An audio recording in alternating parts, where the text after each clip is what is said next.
Hi guys, this is Akmal Khan and welcome to our new video. आज की इस video में हम देखने वाले हैं पेपर, वो है बिजनेस रेगुलेटरी एंड फ्रेमवर्क का पेपर।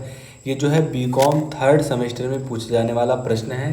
ये एग्जामिनेशन 2022-23 का पेपर है एंड लगभग similar paper pattern and similar question जो है हर साल पुट आउट होते हैं, कुछ क्वेश्चन को चेंज करके। इससे पहले जो है इस पेपर को हम देखें, इससे पहले हमने ऑलरेडी आपके थर्ड सेमेस्टर के बहुत सारे ऑलरेडी वीडियोस कवर कर लिए हैं चैप्टर वाइज, जैसे आपका कॉस्ट अकाउंटिंग वगैरह सारा कुछ कवर हो चुका है। चैनल पर एक बार जरूर विजिट करके देखना अगर आप बीकॉम में हैं तो। इसके लिए आपको समय मिलने वाले हैं इस पेपर के लिए 3 घंटे एंड मैक्सिमम मार्क जो होगा वो 75 नंबर का होगा एंड बचे हुए जो आपके 25 नंबर हैं आपको कॉलेज या स्कूल की तरफ से जो है दिया जाएगा। तो आगे बढ़ते हैं हम अपने पेपर की ओर। यहाँ कुछ इंस्ट्रक्शन दिए गए हैं। सबसे पहला इंस्ट्रक्शन आपका है, कह रहा है आंसर ऑल ऑफ द जो आपका है all questions are compulsory, sorry all questions are compulsory. ये आपका पहला जो है पहला इंस्ट्रक्शन था, नोट था। दूसरा इंस्ट्रक्शन नोट क्या कह रहा है कि आपको जो फर्स्ट क्वेश्चन है उसको 100 वर्ड में करना है, जो रिमेनिंग क्वेश्चन है उनको 800 वर्ड में करना है। ये दूसरा इंस्ट्रक्शन था।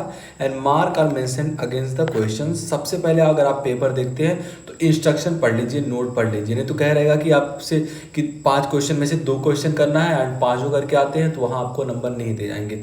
इसलिए सबसे पहले ज़रूरी होता है कि आप जो है पेपर के नोट को पढ़ें। तो नोट हमने पढ़ लिया, अब आगे बढ़ते हैं क्वेश्चन की ओर। इसमें जो आपका पहला क्वेश्चन आपको कंपलसरी करना था, वहाँ मेंशन था कि सभी क्वेश्चन कंपलसरी करने हैं। पहला क्वेश्चन जो है उनको 100 वर्ड में करना था एंड जो है इसके लिए आपको 3 नंबर मिलेगा एक क्वेश्चन के लिए। टोटल 5 क्वेश्चन है, मतलब 15 नंबर इससे मिलने वाले हैं पहले क्वेश्चन से। क्वेश्चन क्या कह रहा है आपका कि बताओ व्हाट इज मीन बाय जो आपका प्रपोजल। प्रपोजल क्या होता है, प्रस्ताव जिसे हिंदी में कहते हैं, वो क्या होता है ये आपको बताना है पहले क्वेश्चन। इसको आपको 100 वर्ड में लिखना है, मतलब एक पेज में अगर आप लिखते हैं तो 100 वर्ड जो है पूरा हो जाता है। तो ये आपका पहला जो है क्वेश्चन था। पहले क्वेश्चन में जो है आपको यही लिखना था।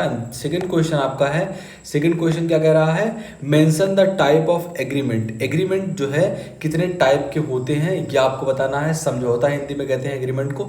समझौता के कितने प्रकार होते हैं इनका उल्लेख करना है आपको। तो ये है दूसरा क्वेश्चन आपका। इसमें इसको भी वही सेम तरीके से 3 नंबर मिलने वाले हैं, 100 वर्ड में लिखना है। फोर्थ क्वेश्चन आपका कह रहा है व्हाट इज निगोटेबल इंस्ट्रूमेंट। जो आपका निगोटेबल इंस्ट्रूमेंट है वो क्या है, तो इसको हिंदी में कहते हैं विनिमय साध्य। जो विनिमय साध्य लेख है, विलेख है, इसको जो है आपको डिफाइन करना है। एंड जो फोर्थ नंबर क्वेश्चन है कह रहा है व्हाट इज इम्प्लाइड वारंटी। जो आपका इम्प्लाइड वारंटी होता है, गर्भित आश्वासन होता है, इससे आप क्या समझते हैं ये आपको लिखना है। एंड फिफ्थ नंबर का क्वेश्चन जो इसका कह रहा है व्हाट इज सब एजेंट। जो उप एजेंट होता है, एक तो मेन एजेंट होता है, एक होता है उप एजेंट, इसे इंग्लिश में सब एजेंट के नाम से जानते हैं, उसके बारे में लिखना है। तो टोटल आपके पहले क्वेश्चन में टोटल 5 क्वेश्चन थे, 3 नंबर मिलने वाले हैं, मतलब टोटल 15 नंबर। आपको पेज जो है एक पेज में लिखना है, मतलब 5 पेज में लिखेंगे तो आपका टोटल 5 पेज कवर हो जाएगा। आपको पता होगा कि टोटल हमारे पेपर में जो है 32 पेज होते हैं, 5 आपका यहाँ कवर हो गया। अब देखिए दूसरा क्वेश्चन आपका कह रहा है व्हाट इज वैलिड कॉन्ट्रैक्ट। आपको बताना है कि वैलिड कॉन्ट्रैक्ट क्या होता है, इसके जो है एसेंटियल्स के बारे में एंड वैलिड कॉन्ट्रैक्ट के बारे में जो है वैलिड कॉन्ट्रैक्ट के एसेंटियल्स के बारे में, मतलब आवश्यक चीज़ें क्या है, आवश्यक बातों की क्या ध्यान रखना होगा, वो आपको बताना है दूसरा क्वेश्चन। दूसरे क्वेश्चन के लिए इंस्ट्रक्शन क्या था कि दूसरा क्वेश्चन जो है बचे हुए क्वेश्चन उनको 800 वर्ड में लिखना है, मतलब आप जो है 4 से 5 पेज में इसको लिखेंगे। तो इसके लिए आपको 15 नंबर दिए जाएंगे। बाई चांस अगर ये क्वेश्चन आपको नहीं आता है तो यहाँ अथवा के रूप में भी लिखा गया है। अगर दूसरा क्वेश्चन नहीं आता है तो आप इस क्वेश्चन की ओर भी जा सकते हैं। कह रहा है व्हाट इज चेक। चेक से आप क्या समझते हैं, इसके जो है डिफरेंट करना है, डिफरेंशिएट बताना है आपको। Cheque, difference between cheque and bill of exchange. जो आपका चेक होता है या फिर जो विपत्र होता है, विनिमय विपत्र होता है, इनमें आपको अंतर बताना है। ये दूसरा क्वेश्चन है।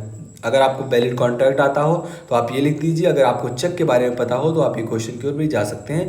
जो बेहतर आपको पता हो कि जिसको आप 4 से 5 पेज में लिख लेंगे वही क्वेश्चन आपको बताना है। तो ये दूसरा क्वेश्चन था।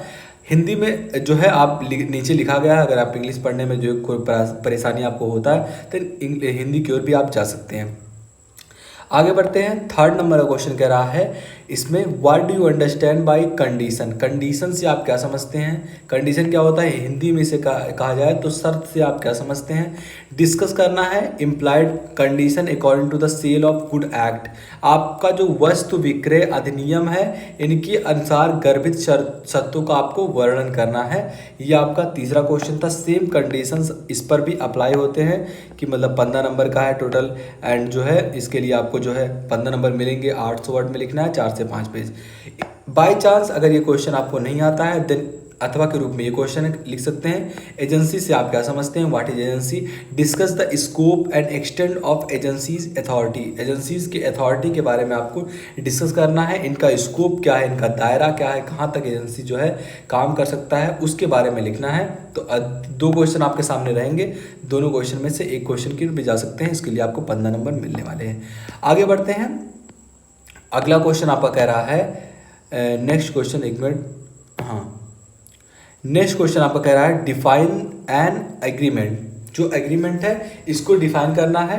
And are all agreements contract, मतलब जो आर सभी टाइप के जो है एग्रीमेंट वो कॉन्ट्रैक्ट होते हैं। ये आपको बताना है। क्या सभी प्रकार के जो ठहराव होते हैं ये अनुबंध होते हैं? मतलब आपको बताना है कि सभी टाइप के एग्रीमेंट जो होते हैं क्या एक कॉन्ट्रैक्ट होते हैं या फिर कॉन्ट्रैक्ट और मतलब बेसिकली आपसे पूछ रहा है कॉन्ट्रैक्ट एंड जो है एग्रीमेंट के में क्या अंतर है, या फिर अंतर है तो लिखना है, अंतर नहीं है तो लिखना है। ये आपसे क्वेश्चन पूछ रहा है 4th नंबर का। इन केस अगर आपको ये क्वेश्चन नहीं आता है देन इस क्वेश्चन की ओर भी आ सकते हैं। क्वेश्चन क्या कह रहा है? What do you understand by contract of sale. Contract of sale से आप क्या समझते हैं? State the characteristics of the contract of sale. इसके कैरेक्टरिस्टिक्स के बारे में बताना है, इसके चरित्र के बारे में बताना है। कैरेक्टरिस्टिक्स का मतलब विशेषताओं से भी लिया जा सकता है, तो इनके विशेषताओं के बारे में बताना है। अगर ये दोनों क्वेश्चन में से चौथा क्वेश्चन आपका है, अगर ये नहीं आता है तो आप इस क्वेश्चन की ओर भी जा सकते हैं। इसके लिए भी वही टोटल 15 नंबर मिलने वाले हैं, 800 वर्ड में है। 5th नंबर का एंड लास्ट क्वेश्चन है, कह रहा है what do you understand by competency to the contract. जो अनुबंध की करने की जो क्षमता होती है उससे आप क्या समझते हैं? एंड डिस्कस द जो पोजीशन है of A minor of this regard. इसके रिगार्ड में जो है आपको इसके संबंधित आपको आवश्यक स्थितियों की विवेचना करनी है। ये 5th नंबर का क्वेश्चन था। अगर ये क्वेश्चन आपको नहीं आता है देन आप जो है इस क्वेश्चन की ओर जा सकते हैं। क्वेश्चन आपका क्या कह रहा है कि व्हाट इज बेलमेंट। जो आपका बेलमेंट होता है इससे आप क्या समझते हैं? निक्षेप से आप क्या समझते हैं? Mention the duties of a bailor and the bailees. आपको जो है निक्षेप जो आपका ग्रहिता होती है इन कर्तव्यों का उल्लेख करना है, निक्षेपी और निक्षेप ग्रहिता। तो ये थे 5 क्वेश्चन जो कि बिजनेस रेगुलेटरी एंड फ्रेमवर्क के थे। आई होप आपको पेपर समझ में आ गया होगा। अगर जो है पेपर समझ में आया हो, अगर आप चाहते हैं कि इसका सोल्यूशन मिले तो इस वीडियो पर जो है 500 लाइक पूरा कर दीजिए शेयर करके कैसे भी, फिर आपको जो है इसका सोल्यूशन भी मिल जाएगा। तो आई होप वीडियो पसंद आएगा। वीडियो पसंद आया तो लाइक करना, चैनल पर नेक्स्ट चैनल को सब्सक्राइब कर लो। मिलते हैं आपसे अगली वीडियो में, तब तक के लिए बाय बाय।